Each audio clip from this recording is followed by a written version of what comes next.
Palestinians have been occupied for so long. And occupation does not mean only control over land. Samah's work helps us to see the invisible of the occupation. It is also seeping to the bones and minds of Palestinian people.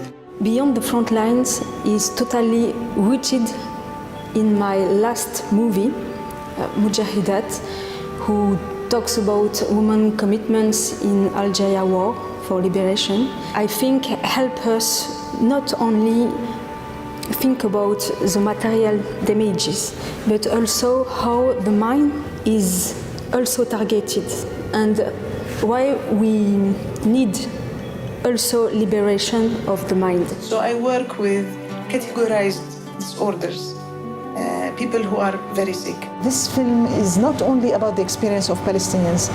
This is a film that can be of relevance for many people who are living in an imbalanced relationship between the oppressed and the oppressor. It's a film about domination and all the psychological consequences of domination.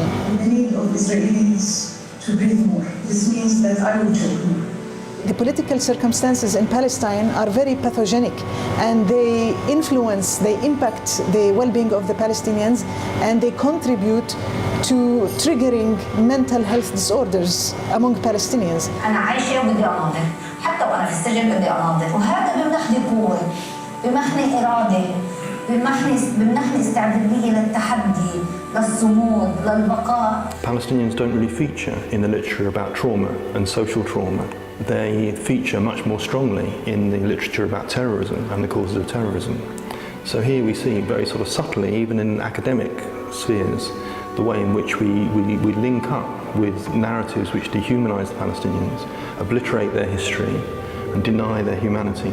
Fundamentally, if you have a colonial project, any colonial project, the settler colonial society, I think, can only perpetrate, can only behave in the way that it does, and the rest of the world can only in any way collude with what they're doing by dehumanizing the people who are being displaced. What I do outside my office as a therapist, all the activities of writing, communicating with media, raising awareness about Palestine, are considered as integral part of my moral responsibility towards my patients. Let me give you the example of a young boy who presents to the clinic because he is exposed to domestic violence or abuse. So on the one hand, we treat that patient, that child, from the trauma of abuse, but we also have the responsibility of alerting the authorities to stop the abuse. And this is what I try to do, this balance between the clinical work and the work of advocacy and the interaction to recruit solidarity towards the Palestinian people. It becomes as important elements in the work of mental health in Palestine.